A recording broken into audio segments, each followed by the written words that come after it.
Welcome to it, sports fans. It is Friday. You've made it till the end of the week. You've survived the apocalypse, the modern day apocalypse 2020, the year that never was. My God, it feels like it's been 15 years this year. We've all aged. But good for you for making it to Friday. Welcome to the Different Ballgame with me, MKT. Really looking forward to tonight's show. What are we going to talk about tonight? So listen, Harry Kane, he's done what he does, 200 goals. Is he world-class, though? Because he's broken all sorts of records on his way here.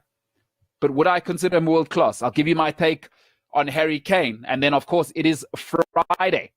Today, I'm going to give you my top 5 right-backs that have ever played in the Premier League. By the way, if you're watching the cricket, the West Indies have just thrown it away. Some of the most amateurish play. And what we can accuse them being just too laid back. It's been awful. Quite an awful day for the Windies. But let's see how it goes. Rain predicted tomorrow. Looks like it'll be a draw. England batted slowly, but let's see how that goes. But let's get into it. As I said, of course, Friday 5, one of my favorite things to do, put together lists. And today, the greatest right backs in Premier League history. We're going to get right into it. The Friday 5, folks. I'd love to hear what people think. And we are going to get into it. All right, at number 5. Listen, this back four was so good. The famous chant, 1-0 to the Arsenal, was made up. They were so good. Winterburn on the left, Adams in the middle, Keown the other. And Steve Bold, of course, being the first one of that. 1-0 to the Arsenal became very, very famous. Probably a better defensive right back than he was going forward, but he was solid and his game developed moving forward. Quite brilliant at right back. Your genuine maybe full back, ladies and gentlemen, at number 5. The tremendous Lee Dixon.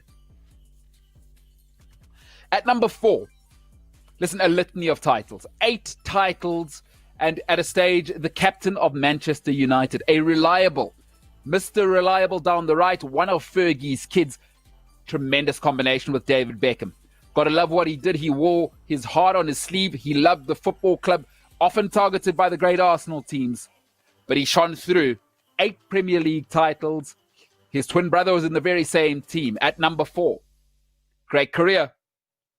Good player, Gary Neville. At number 3, this guy came from Argentina and out of nowhere. Listen, was playing in Spain before, had a tremendous career. Man City spent all that money. And they brought him in. Of course, he made a Team of the Year one season. Tremendous player. Tough, but quite terrific going forward. Terrific going backwards. Didn't give an inch at his prime to anybody. Tremendous player. Racked up all those caps for Argentina.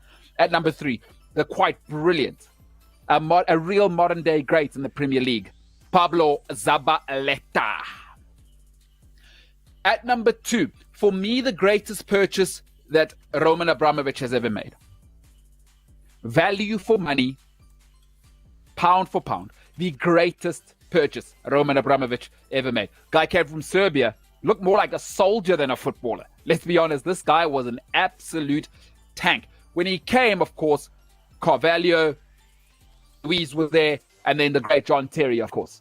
Didn't get in at centre-back. Tell you what, I'm going to move to right-back. Unbelievable engine, considering his size. Unbelievable engine. And what he loved was a goal, an important goal. We know all those goals he scored. Europa League final, we all remember that one. He is an absolutely monumental player in the Chelsea dynasties that have been. At number 2, the one and only and the absolute great, Branislav Ivanovic. Look, the guy at number 1, it's impossible to leave him off the list. It's impossible to call this guy anything but the best. 2 titles. But when you're the guy, right, for the team that has ever played, their name is forever in gold. They went unbeaten. They are the Invincibles. He has no competition. Going forward, going back, he's probably really the first modern-day right back that the Premier League ever saw. Tremendous going back, tremendous going forward. His delivery was incredible, and he would not give an inch. Tremendous strength. Cameroonian, of course, Spanish by birth. If you ever hear him speak, it sounds hilarious because he's got your classic Spanish accent. But what isn't hilarious was just how good this guy was. Started in midfield, moved to the right. Arsene Wenger changed his career forevermore. At number 1, the legendary, one of the greatest African players we have ever seen. The greatest right back the Premier League has ever seen by a country mile, and it's not close. The invincible, the indomitable lion that he was. Ladies and gentlemen, the greatest right back in Premier League history, Laurent. A quite immovable force. Quite right. Belongs in the heavens. Pure divinity when he did his thing. Unstoppable going forward. The power, the pace. And he'd get on the end of anything as well. Because you whip it into the back post. Ashley Cole early on. Gael Clichy early on. You got Laurent almost as a right wing. Really the first guy who was like, it's important to go forward and have an end product at right back, right? Before him, Lee Dixon, probably a better fullback. But Laurent could have played in any era. Just unstoppable. My God. And when you're part of the Invincibles, what do? How do you leave him off the list and not call him the greatest? I want to have a look at that top 5 again. And I know there's a lot of people that might have something to say, but you're going to struggle at right back to replace any of those. All of them, part of either dynasties or multiple league winners. Laurent, the greatest. Ivanovic, his strength, world-class at centre-back, world-class at right-back. But he gave wing-backs nothing. He could go up against anybody. If you want to get physical, let's get physical. Play against Cristiano Ronaldo or an type. It wouldn't matter. Physically, just a tank. Could whip it in and then love the goal. Tremendous spring in the air. Unbeatable Ivanovic. At number 3, Zabaleta. I mean, came to City and, jeez, tough as nails. Tremendous delivery going forward. And defensively, rock solid. Number 4, look, Gary Neville. You know, Neville doesn't get really on ability, but 8 titles. Ooh, that's tough to leave him off the list. And he was reliable. You know, he was there. So Beckham, a lot of Beckham's career built on Gary Neville. Solid, up and down, always in position, nothing special. But Gary Neville delivered. He delivered, and 8 titles. That's no joke. He captained United to a few himself.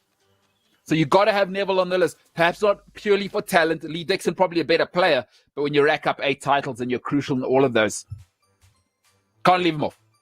At number 5, Lee Dixon. I mean, 1-0 to the Arsenal. What more needs to be said? Would love to hear. I'd imagine there's people that have got their own teams right backs. Who do you think should be in at right back? Do you have your own team? Maybe you support Liverpool. Maybe you support a different team. Let me know. Who should be the greatest right backs? Next week, I'll give you the best left backs. But for today, we are doing our right backs. And I'd love to know, because I'm sure there's Liverpool fans. There's probably Tottenham fans that think their right backs should be in. Would love to hear from you. Would love to hear from you. Jesse Randolph says Ashley Cole. Ashley Cole played on the other side. He was left-footed. He was great for my club. You better believe Ashley Cole will be on the list. Spoiler alert. The left wing list next week. So yeah, would love to hear it from everybody. What do you think of that top 5 of all time, by the way? That's all time in Premier League history. Love to hear what people have to say. And remember, it's Q&A tonight, so we'll chat about it at the very end. So we're going to move over to this. So Friday 5, by the way, love doing that. Love putting lists together. Oh, man. Love compiling those lists, and it's hours of work, by the way. Because I'm always, 6th, 7th, there's always great players. I mean, it's tough to leave people off the list. But it's a brutal list. Top 5. Friday 5, look out for it every week. Won't always be football, by the way. As we move on, I mean, I've got left backs left, and then I've got goalkeepers, and then we'll move on to other sports. But we're going to move on to this. So Harry Kane, people love him. Some love him, some don't. But you can't deny it. He's hit his, 200? And he's been class. Tottenham fans at least will tell you that. But is he world class? Here's my thing about Harry Kane. There's no ways I can consider you world class unless you separate yourself from others around you. Part of being world-class for me is you have to win team titles. That's my number one criticism. You don't get to be world-class in anything, by the way, if you don't make others better. I don't care how brilliant you are as an individual. It's useless to me if I can't win. It's my criticism of Paul Pogba. There's no denying that talent. But do you make other people better? Or do other people have to carry you? Because I've never, ever heard anybody have to argue, was Roy Keane world-class? No, sir. Jaap Stam? No. John Terry? No. Zlatan Ibrahimovic? No. Because they make everyone better. And you know what happens when you make everyone better? You saw Michael Jordan's documentary. That's world-class. Everybody gets pulled up to a standard. The world-class people are also the guys with the personality to drive the team forward. So is Harry Kane world-class? For me, it's not even close. I think he's very good. I think he's very, very good. But world-class is too kind. What has he done to separate himself from others? People say, yeah, he's the quickest to whatever it was, 100, 150, 200 now. I don't care about that. Team sport, you got to win. You got to bring others into it. There's 11 of you. There's a reason why you get separated as world-class. Yes, you're great at what you do, but do you pull others? And that's what the world-class ones do.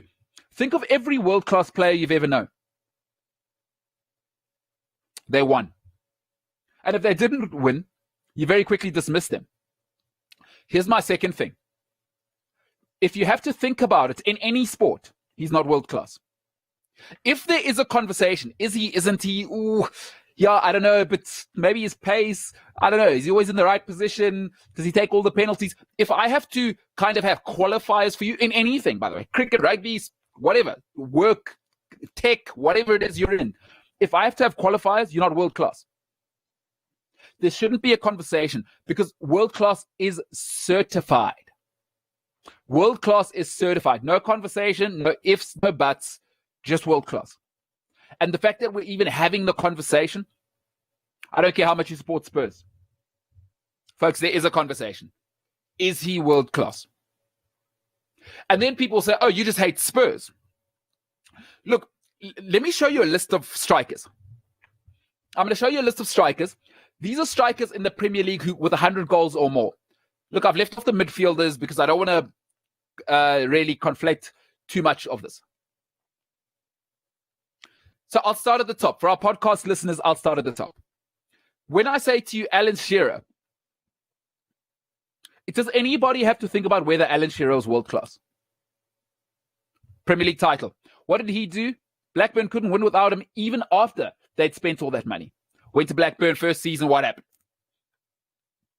Him and Chris Sutton, Premier League title. Blackburn couldn't win without him. They'd spent all that money. Guess what happened?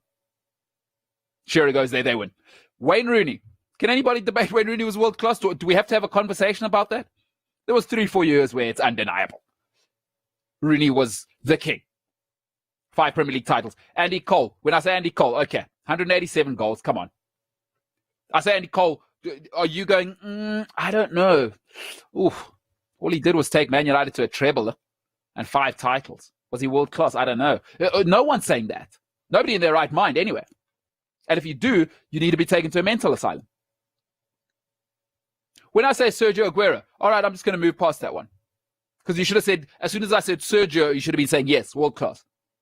When I say Thierry Henry, no hesitation.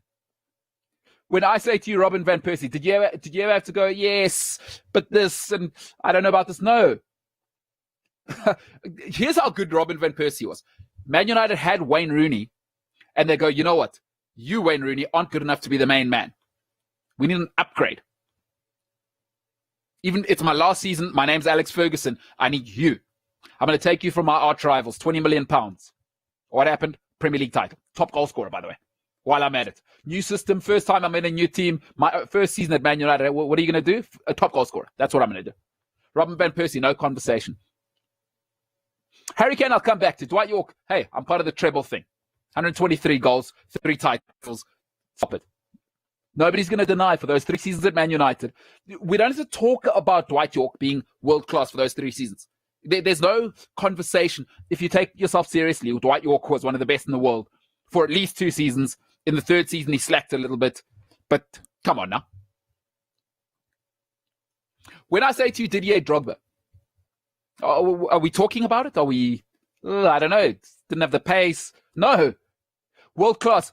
I said 3+1-ish with his titles, by the way, because we know when he came back, he had a walking stick for Mourinho's title when he came back. He was like 350 years old, didn't really contribute, Drogba, to that one. But between you and I'll come back to Harry Kane. The only person with a better goal-scoring ratio in the history of the Premier League, there's 2 of them, Aguero and Thierry Henry. But Harry Kane at 140 goals, tremendous in 208 games, just tremendous. But there's a question mark at the titles, Harry. And it's not like Harry Kane hasn't had his chance. When Leicester won the Premier League, it was Tottenham's to win. He was in that team.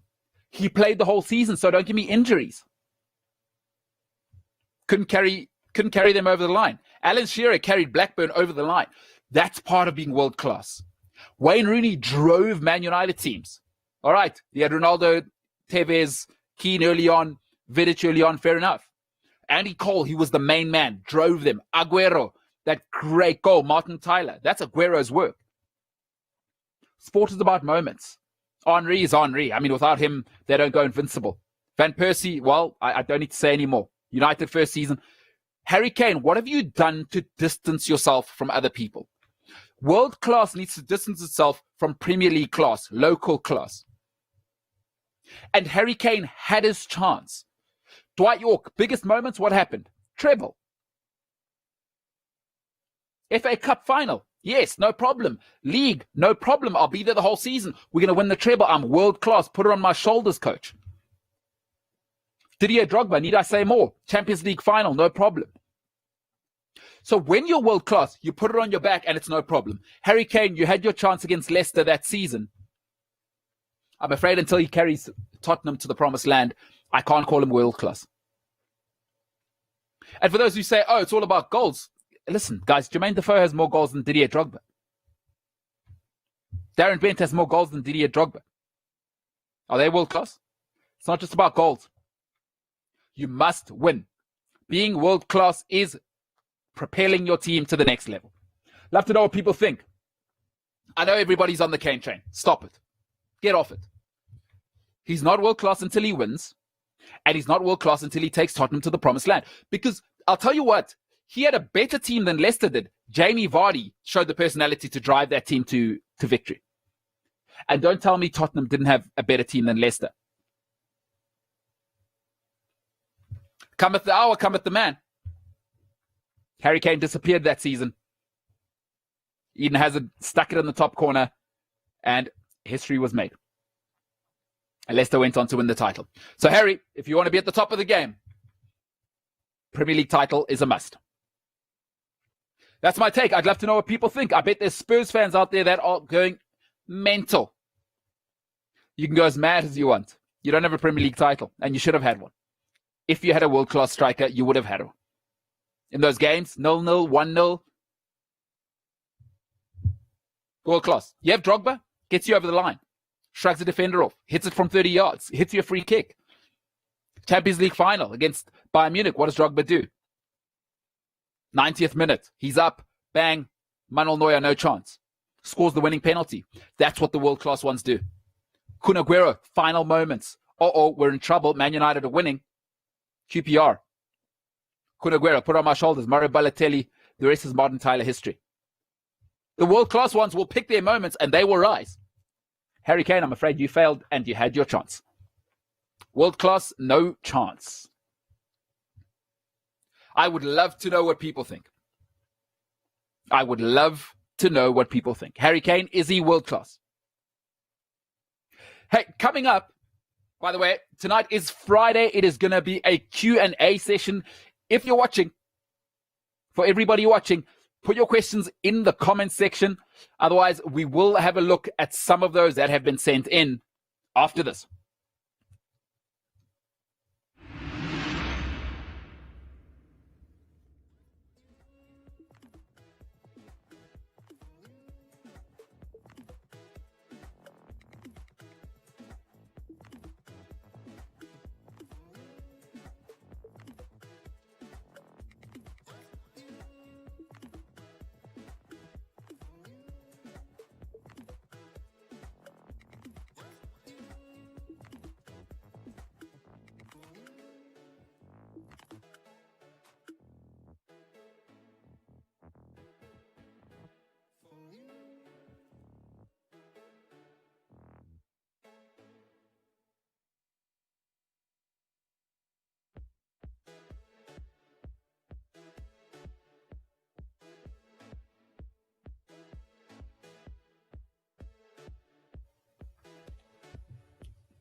All right. Listen, I love the Q&A section.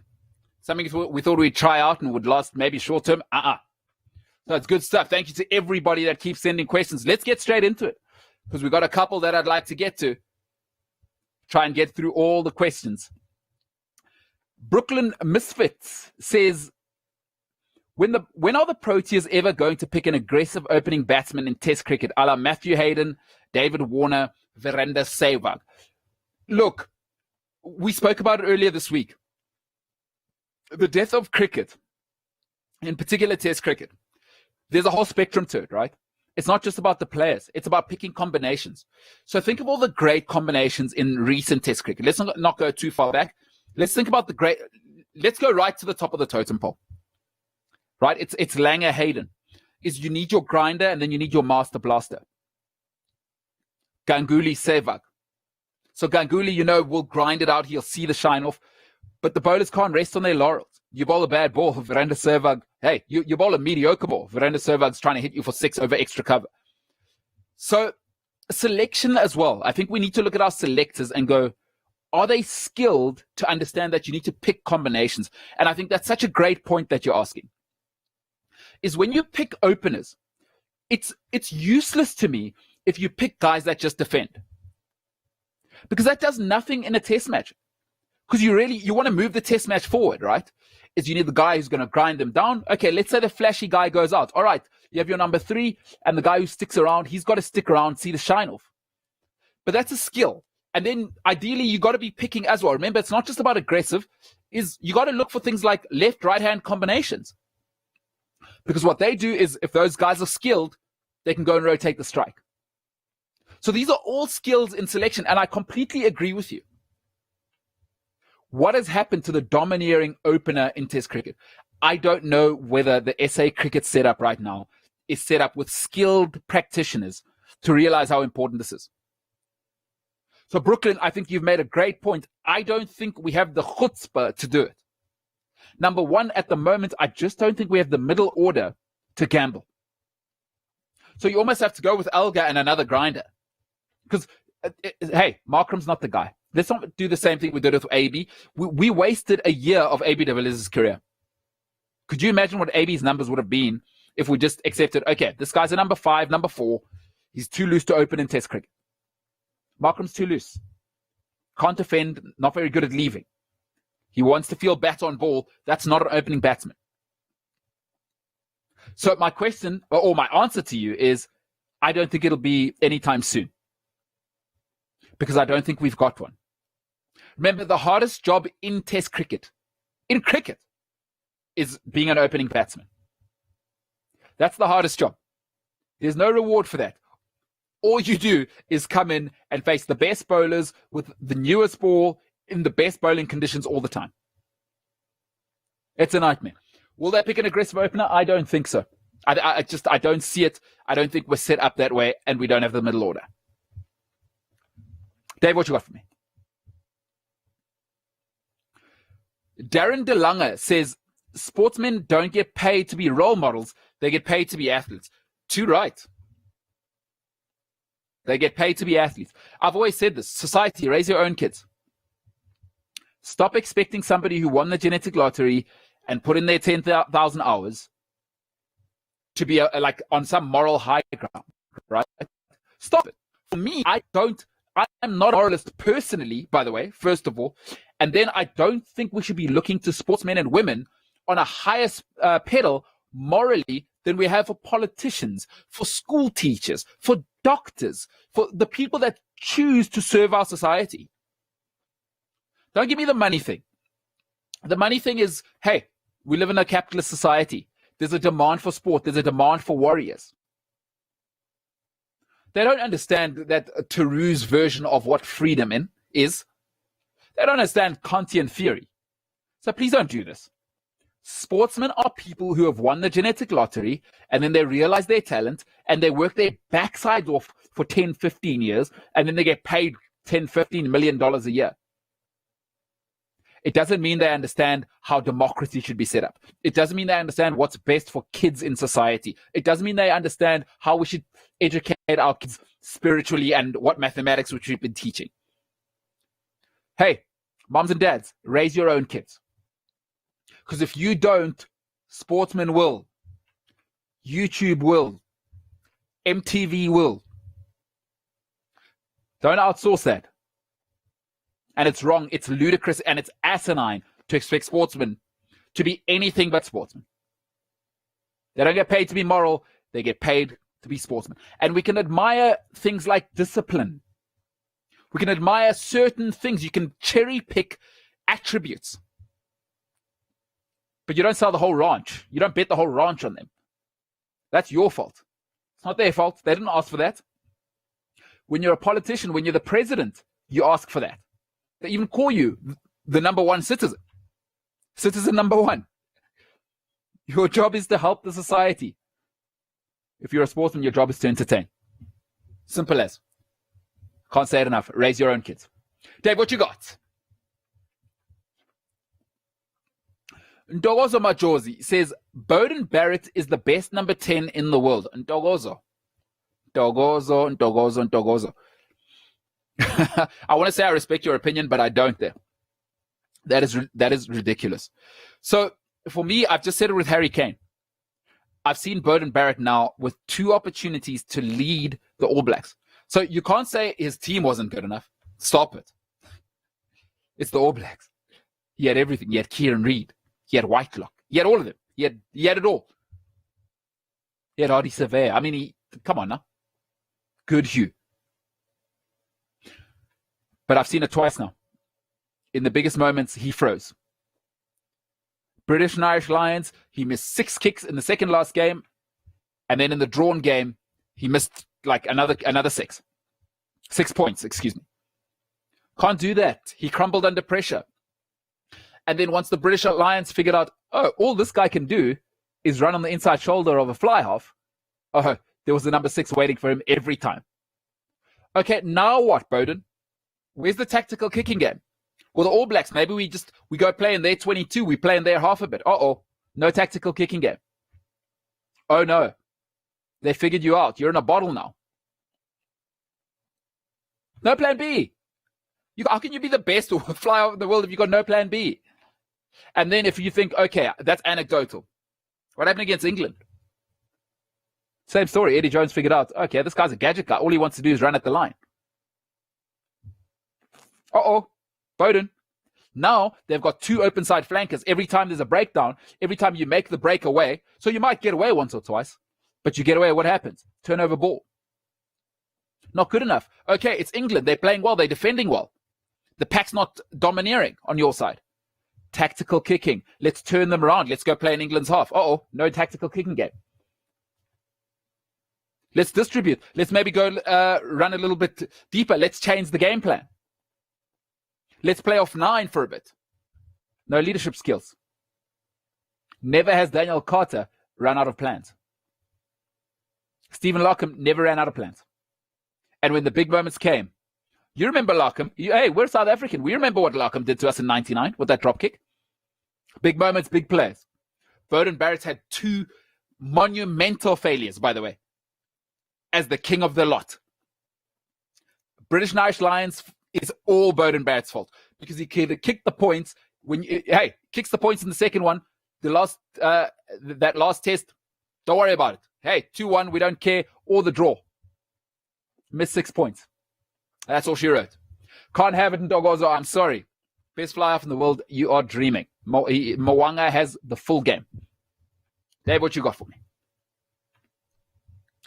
Brooklyn Misfit says, who would be the better pair, or who would be a better 10 and 12 pair between Andre Blad and Johan Goosen or Damian Willemse versus Cohen Bosch? It's a good question. Super Rugby, I'd go with Willemse Bosch, and I'd go with Bosch at 10. I'm not a big Johan Goosen fan. I've never been on the hype train. All he is a modern-day Mornay Steyn. So for me, in Test Rugby, though, I'd go with Goosen at 12, and I'd go with Pollard at 10. It's a size thing. You can play a bit more touch rugby, right, in Super Rugby, Currie Cup. But rugby is a big boys' game. We had Flip and Merver on. He said, rugby is a big boys' game. Listen, Jake White, for all of his shortcomings, he had a great saying, didn't he? A good little one will always beat a good, a good big one will always beat a good little one. Willems are okay. Cohen Bosch, revolving door, can't defend. So pretty easy there. Goosen and Pollard for me. Thank you very much. Dave, what else we got?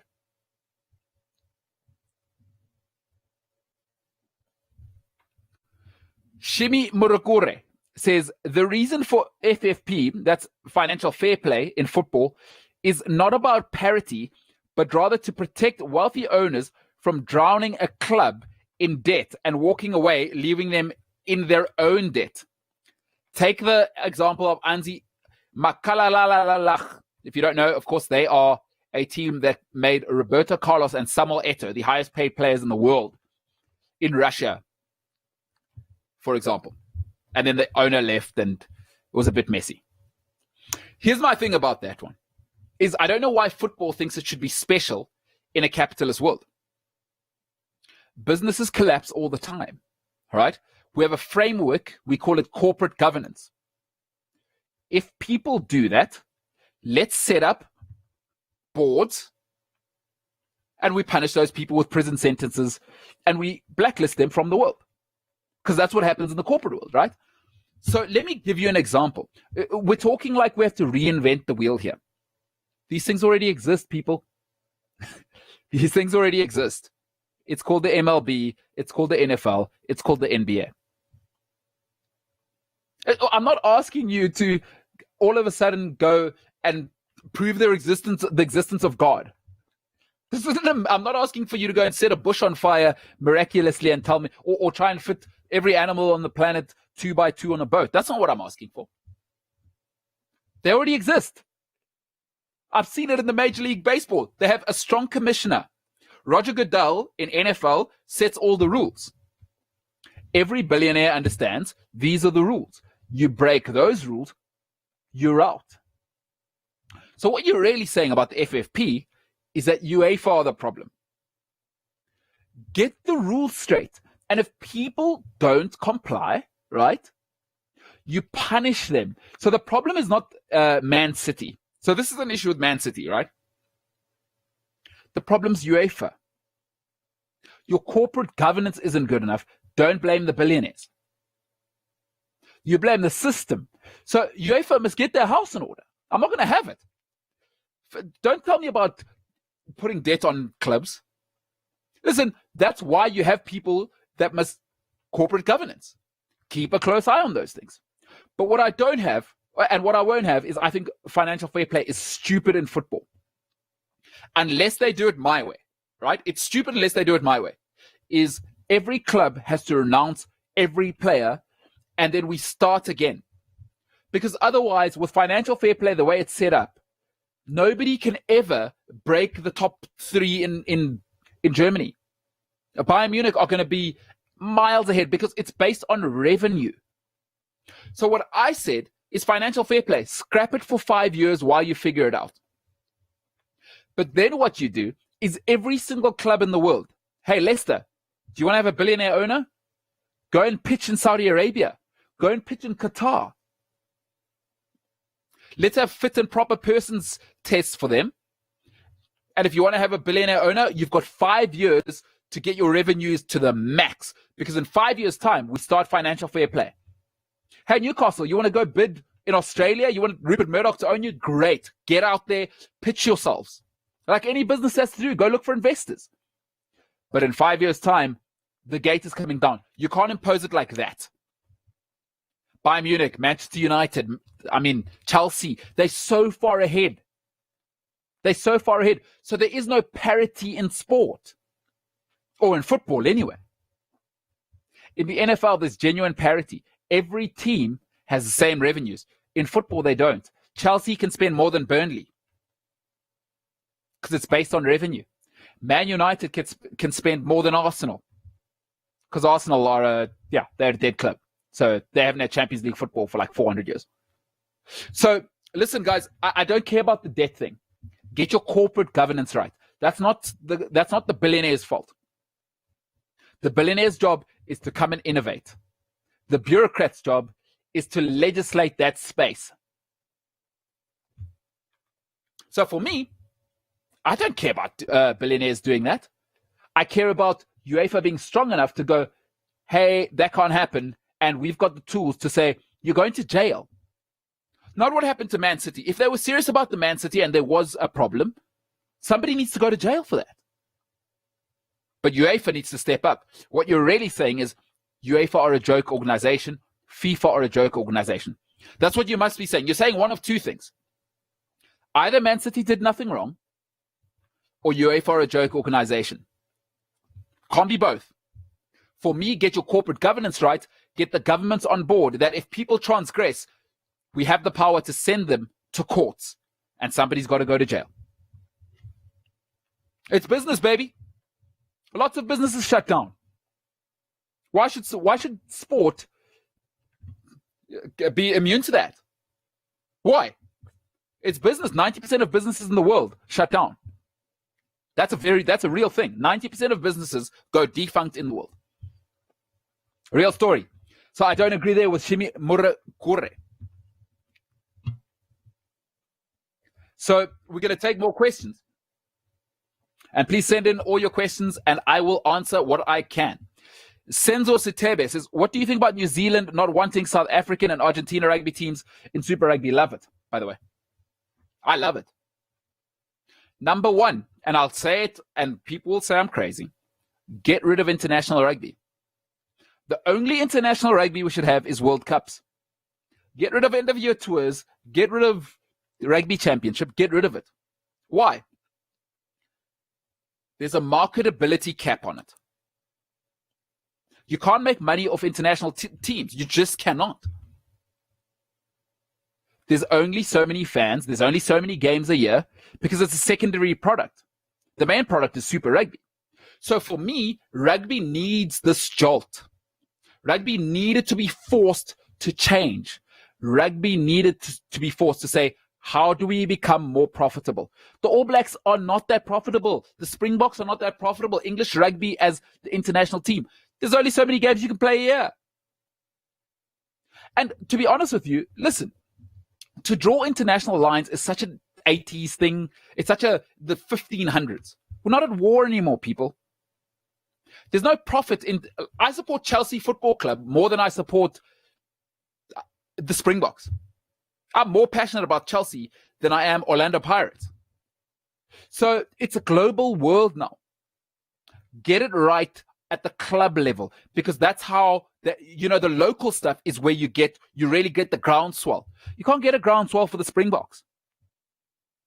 70,000 people 12 times a year. It's a product now, people. How do you make profits of 12 tests a year? Rugby needs to be thinking billions of dollars, not hundreds of millions of rands.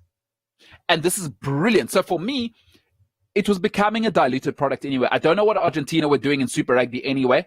So I think, excellent. Back to the drawing board. South Africa, get it right locally. Start talking to the billionaires in South Africa. I don't want to hear this nonsense. Saru needs to actually step up. I don't want to hear nonsense of provincial power anymore. Sell rugby to billionaires. Let billionaires innovate a product that works. Start playing games in America. Curry Cup finals, America. Curry Cup finals, China. Japan. Start selling the product globally. Don't need 10 teams. 6 teams, strength versus strength, and we keep our local players because we sell all of our local rugby to billionaires. Then Malcolm Marx, what are you doing? You're playing in the Gaut and you're earning your 10 million rand a year here. This product is locally strong. And then every 4 years, you have the Olympics of rugby, the Rugby World Cup. Listen, I'll say it again. Any sport where the international level is the highest level, I can't say this enough, is amateur. Think about it while you're at home. Name any sport in the world that's profitable as a product and is worth a damn on planet Earth, where the international version of the sport is the highest level. Name one sport. Cricket, not worth a damn. Rugby, not worth a damn. Amateur sports, they don't feature. Do you ever see professional cricketers being the highest paid in the world? Sachin Tendulkar, never. Sachin Tendulkar should still be the highest paid. Virender Sehwag, never. Ganguly, never. Who are the guys now? Virat Kohli's got a market of 1.5 billion people. Shouldn't he be the highest paid sportsman in the world? No. A tiny little sport like basketball. LeBron James, you're the highest paid player in the world. Why? Care about international sport? You make the Lakers great. You make the local league great. So cricket's amateur, people. Rugby's amateur. This is excellent for rugby. Let me tell you right now, people might cry a little bit now. Oh, boo-hoo. Stop sticking to the past. It's a new age. Now, you know what we do? Let's focus on turning rugby from a sport to an entertainment product. This is our chance. I'll tell you where you start. Start petitioning if you love rugby. Start making sure that, number one, sell every union to billionaires. If you don't have $3 or $4 billion, you can't own a team. Start finding a strong commissioner, somebody with business sense. Start thinking, how do we sell our rugby? Stop being so partisan. Stop worrying about selling rugby to South Africans. We already love rugby. How do we sell the South African product to Americans? How do we sell a South African product to Chinese people? Problem is, rugby doesn't think like that. All they care about is the bulla and selling it to the people in Pretoria. That's why rugby doesn't grow. That's why rugby doesn't grow, people. I'm sorry. I think it's brilliant. You know what? Sometimes it has to all fall down, right? It happens to individuals, to people, to businesses, to businessmen and women, all the great books you've read. Sometimes it's got to all burn down for you to realize it was rubble. Anyway, it was absolute rubble to begin with. It was a house built on sand. So, Senzo, long way to tell you, brother. Tremendous. I'm delighted. I hope all of rugby starts to realize this. Stop building your house on international rugby. You can't sell that product. It's got a market cap. And you don't need that. And rugby's at its infancy, by the way, in terms of being a product. Pete Degovia says, second last ball of the day, pitching in line, hitting middle. Root doesn't review with 3 reviews in hand. How important is review management in captaincy? I think it's becoming more and more crucial. It's becoming more and more crucial. Listen, don't love Joe Root, number one, as a captain. I think England have made a big mistake with Joe Root. You know what they've done? Is they've made the mistake of high school coaches, right? What do high school coaches do? Let's make our best player our captain. Horrendous. What you need in all top-level sports, so we'll go through a few dynastic captains. So, I must tell you on the review thing, very easy question. It's vital. It's built on moments now. Because 1 or 2, imagine you have Steve Smith on a give or take decision, and you make the wrong call either way, he goes and makes 180 out the game. So it's huge. Captaincy and reviewing now is as big a part as setting the right field, as having 3 slips instead of 2, and then the guy edges it and it goes through where you didn't have that 3rd slip. It's as important, if not more important. Turns the game. So vital. But let me answer a secondary question.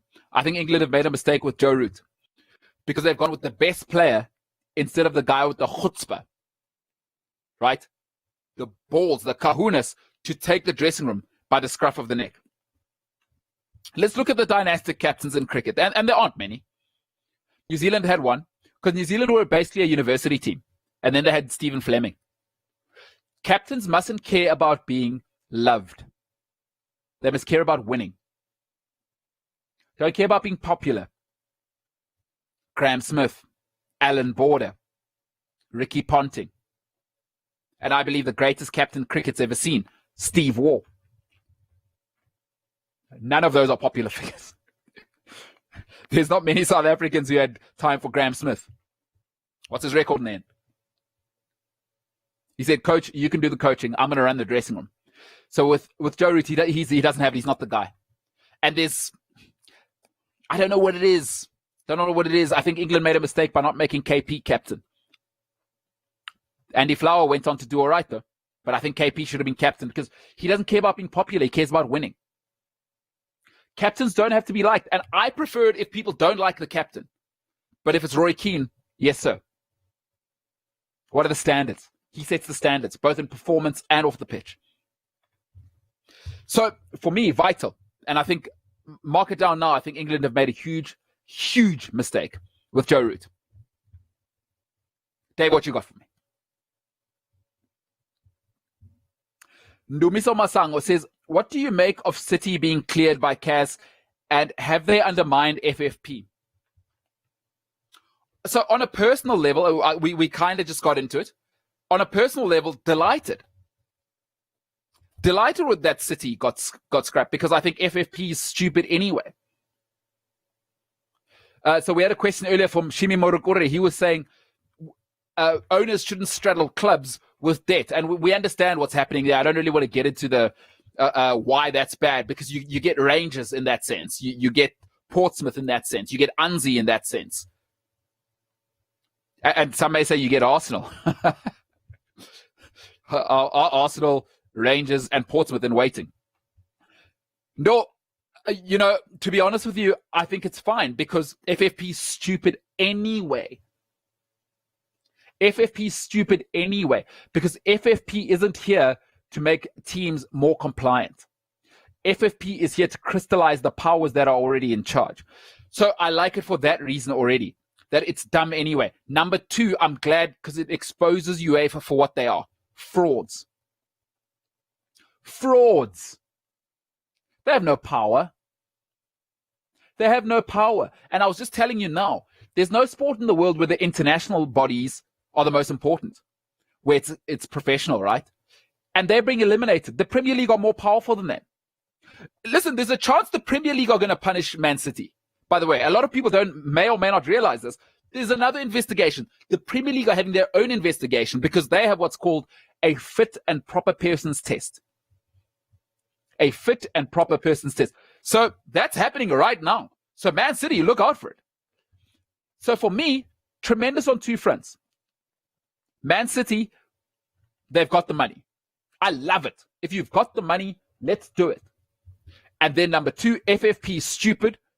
And then UEFA, you're powerless. You're useless. And you must be exposed from that. Get UEFA out the way. They're useless. Bureaucrats. Useless. So no, I'm happy. I'm very, very happy. And I don't think City should have been punished because they can afford to do what they're doing. If other clubs want to whinge about it, like I told you, go and pitch around the world. Go to Qatar. Go and look for investors because sports clubs are businesses. Why should you be different from any other startup? So take Burnley as a startup. If Burnley want to compete with Man City, go and find a Qatari billionaire. I've got no problem with it. Let's run it like that. So for me, no, delighted. Delighted that City got away with it. Let the football roll on. And let more billionaires come and invest, please. Jesse Randolph says, do you think Harry Kane is better than Aubameyang? You must be joking. You must be joking. If there's anybody on planet Earth who thinks Harry Kane is better than Pierre-Emerick Aubameyang, you must be smoking something that is only available to the tribesmen of somewhere deep in Mexican villages. If you think Harry Kane is better than Pierre-Emerick Aubameyang, and I don't know if there's anybody who has been viewed as clinically sane who does. Absolutely not. It's not even close. It's not even close. Oh, my God. Listen, that's like having, in South Africa, we have something called a tuk-tuk. It's like saying, is a tuk-tuk a better vehicle than a Lamborghini?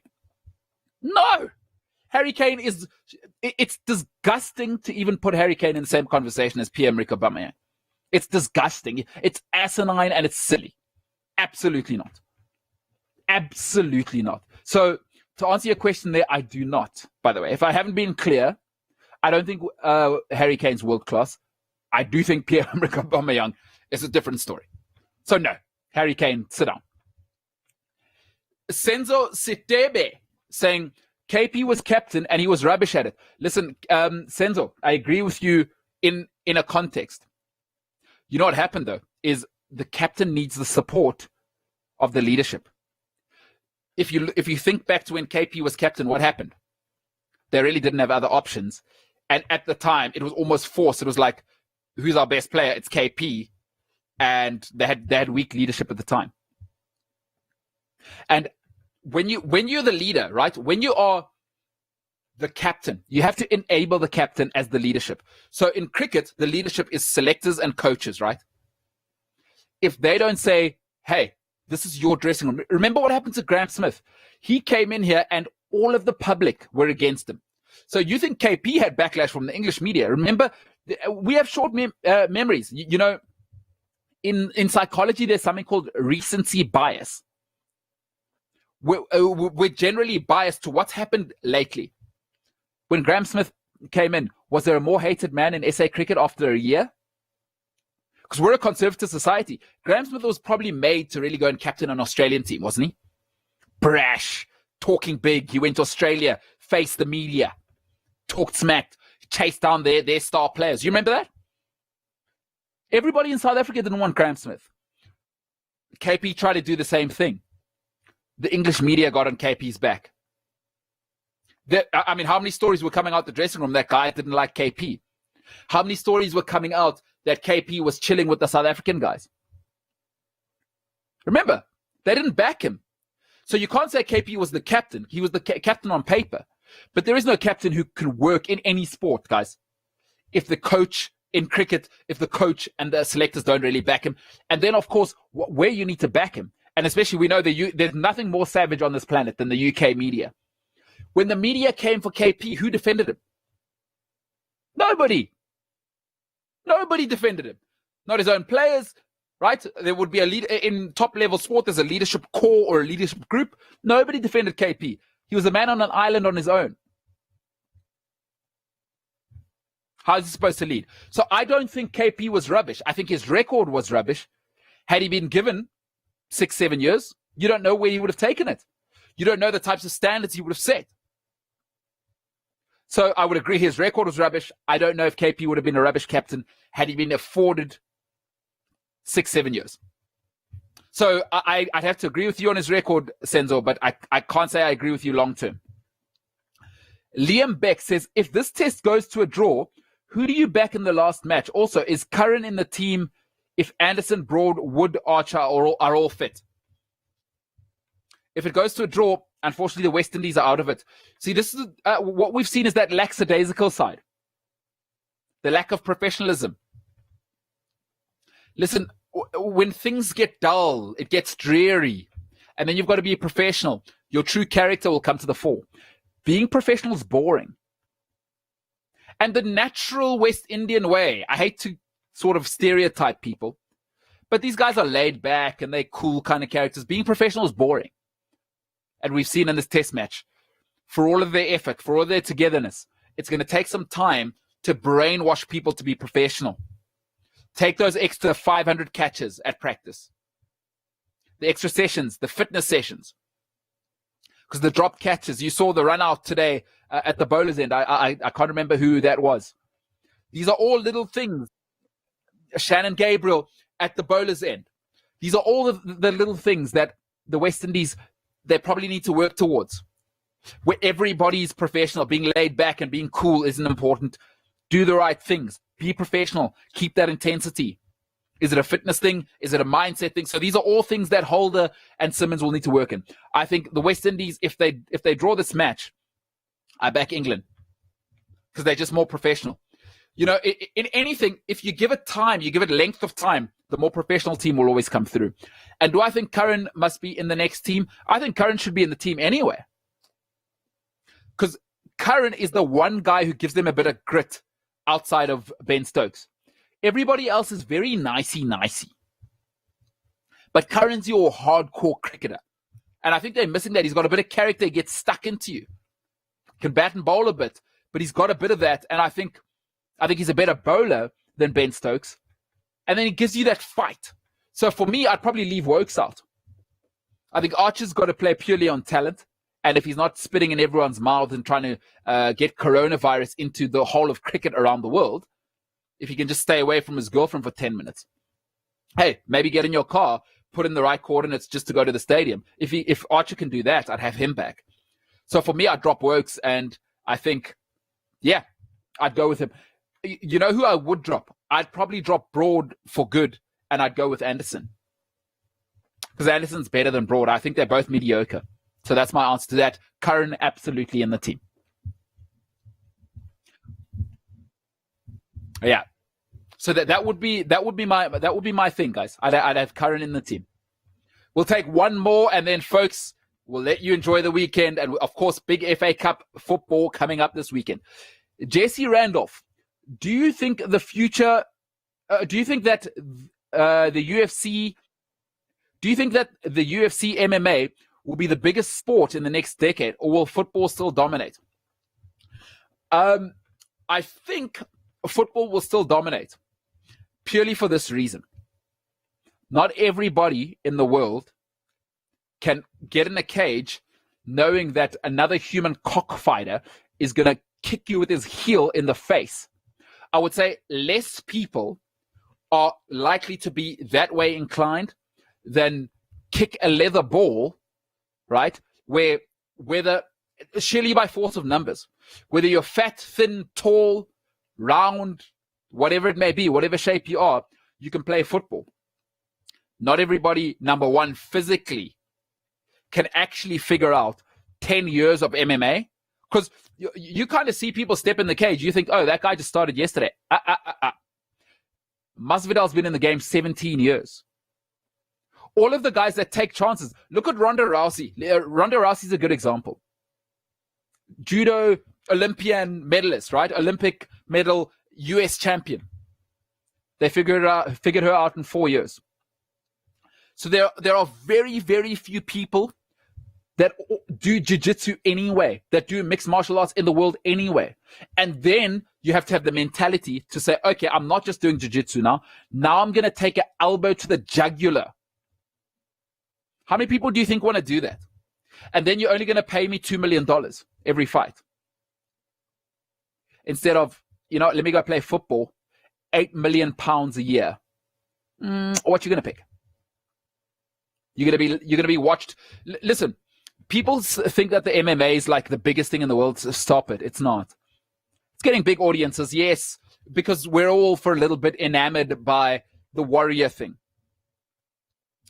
Let me give you an example of what a big sport is. The F1, every season's viewership is 1.9 billion. That's every season.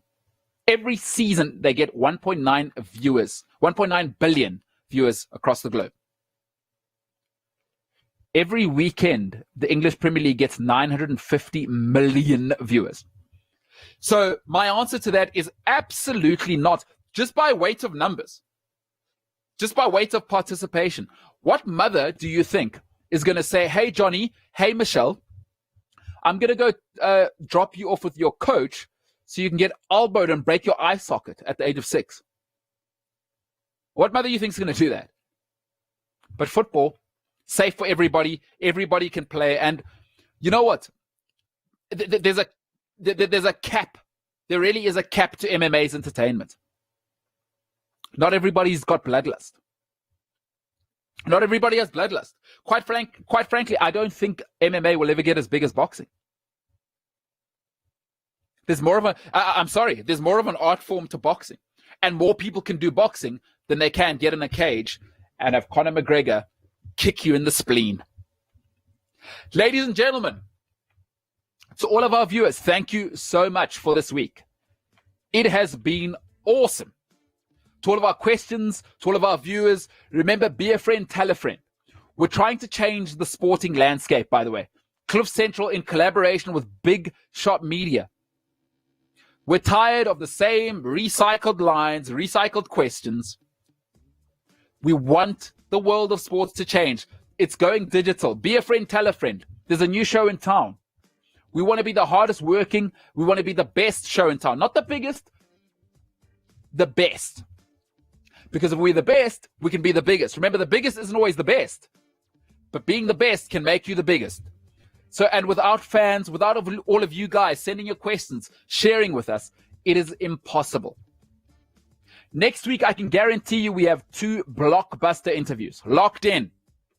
Ryan Sands, Enter the Sandman, guaranteed. Tuesday, look out for it. Wednesday, got another big interview, by the way. His name's Greg Minner. So 2 big interviews. And get yourself excited. The biggest journalist in Swedish sporting history. Won't tell you his name for now. Had a great conversation with him this morning. He's covered so many Olympics. So many sports events across the world. He's going to join us next week. And I'll give you a little teaser about what that interview will have as well. You remember the terrorist attack in Norway? Was it Anders Bromvik? He covered that story one day later as well. So look out for that and more. We are going to be the best sports show in the world, but without your help, it's impossible. To all that have watched, liked, shared, be a friend, tell a friend. Ladies and gentlemen, for this week, be safe, be loved.